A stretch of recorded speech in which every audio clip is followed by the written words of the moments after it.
बिस्मिल्लाहिर्रहमानिर्रहीम। Dear students, आज हम चैप्टर नंबर 3 का topic 3.6 Newton laws of motion study करेंगे। न्यूटन लॉज ऑफ मोशन का आगाज मैं बो अली सीना की इस स्टेटमेंट से करूंगा कि nobody begins to move and comes to rest itself. Newton laws present करने से कई 100 साल पहले बो अली सीना ने ये स्टेटमेंट पास की थी, प्रेजेंट की थी कि nobody begins to move and comes to rest itself। ढके छुपे लफ्जों में ये वाज़ेह दलील है कि you need a force to make some change in the state of the system। So first law of motion भी हमारा यही है कि इसकी डेफिनेशन आप पढ़ते हैं कि an object at rest will stay at rest, an object in motion will continue to move unless it is acted upon by some unbalanced external force। इस लॉ को लॉ ऑफ इनर्शिया भी कहते हैं। Inertia क्या चीज है, इसको आगे फर्दर बहुत डिटेल में मैं डिफाइन करूंगा। फर्स्ट लॉ हमें सिंपली ये बताता है कि if no force acts on a body there will be no acceleration, and if there is no acceleration the body is either at rest और the body will continue to move with uniform velocity. First law of motion हमें force की definition भी देता है। How does it give us the definition of force? It says कि अगर कोई object rest पर था तो you need a force to make it move, और अगर कोई ऑब्जेक्ट मूव कर रहा है तो you need a force to make it stop। रुकी हुई चीज को चलाने के लिए भी फोर्स चाहिए, चलती हुई चीज को रोकने के लिए भी फोर्स चाहिए। फोर्स नहीं लगेगी तो रुकी हुई चीज रुकी रहेगी, चलने वाली चीज चलती रहेगी। इसे ही हम स्टेट ऑफ रेस्ट या स्टेट ऑफ मोशन या लॉ ऑफ इनर्शिया भी कहते हैं। फिर इनर्शिया से एक इनर्शियल फ्रेम और non inertial frame of reference का कॉन्सेप्ट आता है। वो फ्रेम ऑफ रेफरेंस क्या होता है? वो एक्स वाई और जेड एक्सिस जिसके रिलेटिवली आप अपनी ऑब्जर्वेशंस चेक करते हैं, उस फ्रेम ऑफ रेफरेंस को कहा जाता है फ्रेम, मतलब एक्स वाई और जेड एक्सिस को कहा जाता है फ्रेम ऑफ रेफरेंस। ऐसा फ्रेम ऑफ रेफरेंस जिसमें लॉज ऑफ मोशन वैलिड हो, तीनों लॉज ऑफ मोशन वैलिड हो, उसको हम कहते हैं इनर्शियल फ्रेम ऑफ रेफरेंस। और ऐसा फ्रेम ऑफ रेफरेंस जिसमें ये तीनों लॉज ऑफ मोशन वैलिड ना हो उसे कहा जाता है non inertial frame of reference. जमीन अगर से एक non inertial frame of reference है लेकिन ये कंसीडर्ड एक इनर्शियल फ्रेम की तौर पर होती है। उसकी रीजन कि हम जमीन के जो ऑर्बिटल जर्क्स हैं उनको फील नहीं कर पाते, लिहाजा हमारे लिए जमीन पर जो चीज रेस्ट पर है वो रेस्ट पर रहेगी, जो चीज मूवमेंट में है वो मूव करती रहेगी। सो जमीन अगरचे नॉन इनर्शियल है लेकिन इसे इनर्शियल कंसीडर किया जा सकता है। So remember, you need a force to make a static object to move and to stop a moving object. ये है डेफिनेशन ऑफ फोर्स।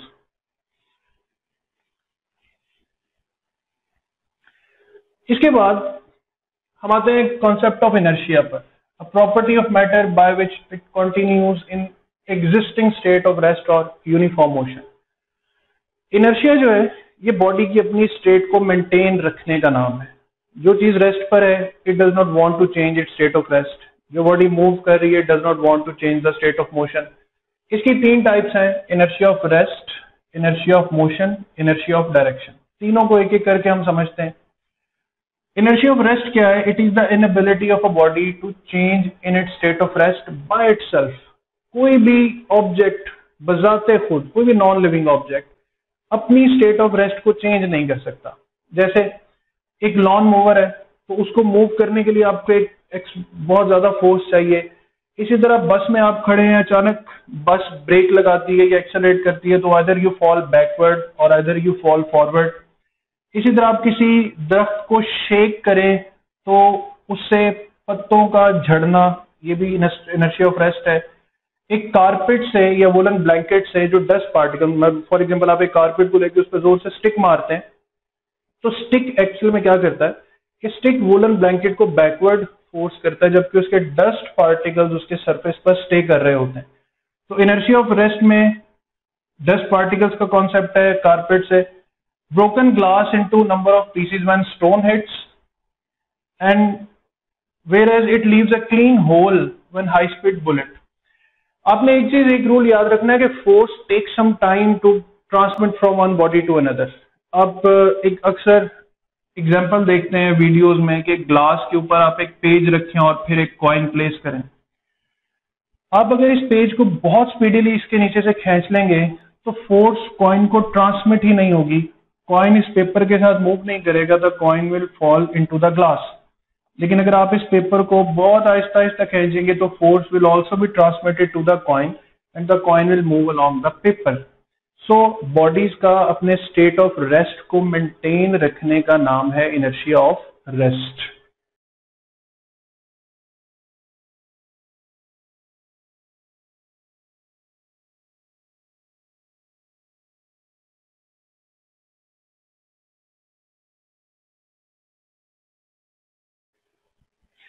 अब आते हैं इनर्शिया ऑफ मोशन पर। The inability of a body to change in its state of motion by itself. इसकी एक बड़ी सादा सी मिसाल जिसे आपने घर में भी प्रैक्टिस कर सकते हैं कि ये मेरे हाथ में बोर्ड मार्कर पकड़ा है, ये एक स्टॉपिंग फोर्स है। अगर मैं बहुत तेजी से अपने हाथ को मूव करते हुए लाऊं और आके अचानक मेरा हाथ इस हाथ को स्टॉप कर देगा तो मेरा हाथ तो रुक जाएगा, लेकिन मेरे हाथ पर जो ऑब्जेक्ट है वो नहीं रुकेगा। ये आप ऑब्जर्व कर सकते हैं, खुद भी प्रैक्टिस कर सकते हैं कि if I put this situation कि बहुत तेजी से हाथ ला के मैं अपने हाथ पे यूं उड़ा के रोकूंगा तो हाथ तो रुक जाएगा, लेकिन this body will continue its movement. ये खुद ब खुद अपना मोशन रोक नहीं सकती। तो इसकी एग्जांपल्स भी देखें, a man getting down from a moving बस और ट्रेन फॉल फॉरवर्ड। कि अगर आप एक चलती हुई बस से अचानक उतर जाएंगे तो आप थोड़ा सा आगे की तरफ भागना शुरू कर देंगे। Before taking a long jump an athlete runs. एक लॉन्ग जंपर जो है वो खड़े खड़े लॉन्गेस्ट जंप नहीं लगा सकता, उसे पहले इनर्शिया ऑफ मोशन गेन करना पड़ता है and then he takes a jump. A ball thrown upward in a running train. चलती हुई गाड़ी में या ट्रेन में आप एक बॉल को अपवर्ड थ्रो करेंगे तो बॉल वापस आपके हाथ में ही वापस आएगी। इसका मतलब ये है कि ट्रेन के साथ साथ ये बॉल भी उसी वेलोसिटी से मूव कर रही है। A passenger sitting in a moving car falls forward. गाड़ी अचानक ब्रेक लगाएगी तो एक पैसेंजर पर फॉरवर्ड डायरेक्शन में फोर्स लगेगी, क्योंकि गाड़ी तो रुक गई है लेकिन पैसेंजर जो है वो अपने मोशन को कंटिन्यू करेगा। तो it is called inertia of motion. अब इनर्शिया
ऑफ डायरेक्शन पर अगर आए, सिंपल सी एग्जांपल है कि गाड़ी स्ट्रेट जा रही, अचानक ड्राइवर टर्न लेता है तो हर पैसेंजर ऑपोजिट डायरेक्शन में फॉल करता है। एक्चुअल में क्या होता है कि गाड़ी में ये जो पैसेंजर बैठा हुआ है, गाड़ी भी स्ट्रेट जा रही है, पैसेंजर भी स्ट्रेट जा रहा है। अचानक गाड़ी तो टर्न ले लेती है लेकिन पैसेंजर अपना मोशन कंटिन्यू रखने की कोशिश करता है। तो गाड़ी के टर्न होने से पैसेंजर को अपना स्टेट ऑफ मोशन की डायरेक्शन बदलनी पड़ती है। So this is called the inertia of direction. It is the inability to change in the direction by itself. इसी तरह एक हॉट एयर बैलून की एग्जांपल है कि एक हॉट एयर बैलून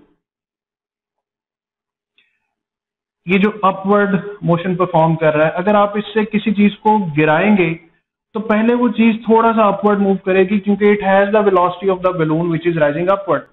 फिर उसकी वेलोसिटी जीरो होगी and then it start moving downward. So ये है inertia of direction. So be clear in the concepts of inertia. Next है second law of motion, the force equals mass times acceleration. the acceleration produced in a body is directly proportional to the force applied and inversely proportional to the mass of the body. For example, अगर हम same force इन दो objects पर लगाएंगे, it has small mass will get large acceleration, it has large mass will get small acceleration. तो दोनों को इकट्ठा करें तो A is equal to F over m और simply F is equal to ma. This is called second law of motion. इस law of motion में एक important point ये है, इस बॉक्स पर 10 न्यूटन और 5 न्यूटन फोर्स लग रही, इस बॉक्स पर टोटल फोर्स कितनी लग रही, 15 न्यूटन। आपसे पूछा जाए कि इस बॉक्स में एक्सेलरेशन कितनी प्रोड्यूस होगी, लेट्स से हम सपोज कर लेते हैं इस बॉक्स का मास है 5 kg। You will write F over m। अब आप अगर यहां पर 15 न्यूटन फोर्स एज्यूम करेंगे तो आप अपना आंसर गलत कर लेंगे। उसके रीजन, दोनों फोर्सेस की डायरेक्शन ऑपोजिट है। दोनों फोर्सेस का पहले नेट यानी डिफरेंस लेंगे, और डिफरेंस कैसे लेंगे, 10 में से आप 5 को माइनस करेंगे। So A is equal to 5 divided by 5 kg 1 metres per second square.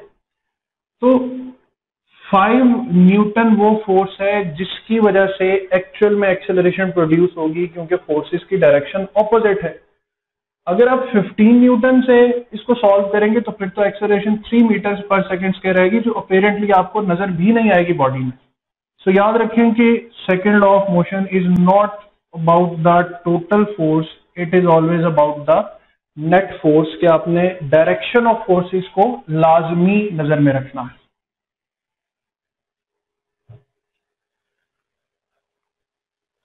अब फोर्स को फिर डिफाइन करते हैं कि force is that agency which tends to produce acceleration in a body. इसका SI यूनिट है न्यूटन, CGS यूनिट है dynes, gram centimetre per second square. The relation between newton and dyne is 118 is equal to 10⁵ dynes. अच्छा, if a same force applied on two bodies then m1a1 equals to m2a2, जैसे Newton gravitational law है, m2 over r square. याद रखें कि जितनी force जमीन आप पर लगा रही है उतनी ही फोर्स आप भी जमीन पर लगा रहे हैं। आपके और जमीन के दरमियान, जमीन और सूरज के दरमियान जो ग्रेविटेशनल फोर्स है वो इक्वल है, ना सूरज ज्यादा फोर्स लगा रहा है ना आप कम फोर्स लगा रहे हैं। तो फिर ऐसा क्यों है कि हर चीज हमें जमीन की तरफ फॉल करती हुई नजर आती है और जमीन ऊपर की तरफ आती क्यों नजर नहीं आती? The rule is this, when same force applied on two bodies m1a1 equals to m2a2, आप रेशियो बनाएं तो a1 over a2 will be equal to m2 over m1, inverse ratios आएंगे। सब देखें, जमीन भी स्पेस में, आप भी स्पेस में। जमीन का मास बहुत ज्यादा है, जमीन में एक्सेलरेशन बहुत कम प्रोड्यूस होगी। आपका मास बहुत कम है तो आप में बहुत ह्यूज एक्सेलरेशन प्रोड्यूस होगी, तो you will be seen falling towards earth. Actual में क्या है, अर्थ भी आपकी तरफ बढ़ रही है, but it's level of acceleration is very very low. So remember, the ratio of force between you and the earth is simply 1:1। So acceleration given by second law of motion is F over m। Students, second law of motion में एक case होता है कि दो masses आपस में connected हैं, तो कॉन्टैक्ट फोर्स केसेस होते हैं कि एक फोर्स F लग रही है मास m1 पर, इसी फोर्स की वजह से ऑब्वियसली मूव करेगा m2 भी। चूँकि दोनों मासेस कनेक्टेड हैं लिहाजा दोनों में जो एक्सेलरेशन प्रोड्यूस होगी वो सेम प्रोड्यूस होगी। पूछा जाए कि अगर F फोर्स लग रही है m1 पर तो कितनी फोर्स लगेगी m2 पर। अब यहाँ पर एक्शन रिएक्शन पेयरिंग आती है। देखें, फोर्स F लग रही है m1 पर तो ये फोर्स आगे ट्रांसमिट होगी m2 को एज एन एक्शन और फिर उसका जनरेट होगा रिएक्शन। तो लॉज ऑफ मोशन से रिलेटेड डायग्राम्स को सॉल्व करने के लिए एक तरीकाकार होता है जिसे कहते हैं फ्री बॉडी डायग्राम, यानी दोनों बॉडीज़ को अलग अलग कर दें और फिर उन पर लगने वाली फोर्सेस जो हैं उनको सॉल्व करें। अब देखें, जो m1 है उस पर बेसिक फोर्स कौन सी लग रही है, F, और फिर उसके बाद जो m2 है उसकी वजह से जनरेट होने वाला रिएक्शन भी लग रहा है किस पे, m1 पे। या इन शॉर्ट कह लें, m1 फोर्स लगा रहा है m2 पर और m2 फोर्स लगा रहा है m1 पर। तो देखें, m1 फोर्स F लगा रहा है M2 पर और M2 वही रिएक्शन, उतना ही इक्वल रिएक्शन लगा रहा है किस पे, M1 पर। अब हम इनको रिजॉल्व करते हैं। फिर इस बात को ध्यान में रखते हुए कि दोनों बॉडीज़ में एक्सेलरेशन क्या प्रोड्यूस होगी, सेम प्रोड्यूस होगी। सो देखें, M1 पर एक फोर्स F भी लग रही है और M2 की वजह से रिएक्शन फोर्स F भी लग रही है, जबकि M2 पर सिर्फ और सिर्फ ये रिएक्शन फोर्स लग रही है F। अब हम लिखते हैं इक्वेशंस, F माइनस F, क्योंकि दोनों की डायरेक्शन ऑपोजिट है, must be equal to M1A, यानी F1 minus F2 must be equal to M1A। इसके लिए क्या इक्वेशन बनेगी, F is equal to M2A।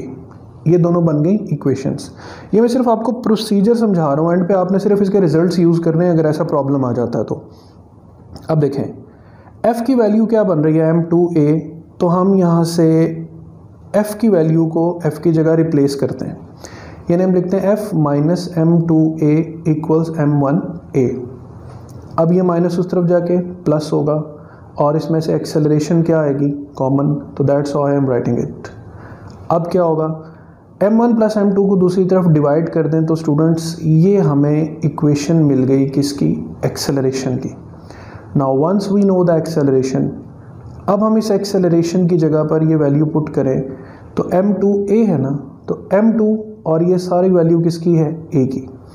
तो अब हम एक्सेलरेशन भी फाइंड कर सकते हैं, दोनों मासेस में कितनी प्रोड्यूस होगी, that is simple, A is equal to F over total mass, F over total mass. आप इसको यूँ भी याद रख सकते हैं, F ओवर टोटल मास।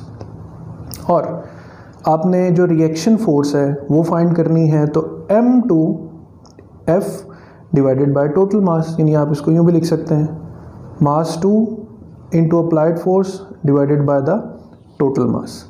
तो फॉर एग्जांपल आपको कहा जाता है कि दो मासेस आपस में कनेक्टेड हैं 5 और 10 kg के, ठीक है, और उन पे 20 न्यूटन फोर्स लग रही है M1 पे। तो बताएं टोटल एक्सेलरेशन कितनी होगी, तो total force divided by total mass, ये है बॉडीज़ में एक्सेलरेशन। जबकि रिएक्शन फोर्स जो M1 की वजह से M2 पे लग रही है वो हो जाएगा M2 into F divided by total mass. तो ये रिलेशन आप यूज़ कर सकते हैं।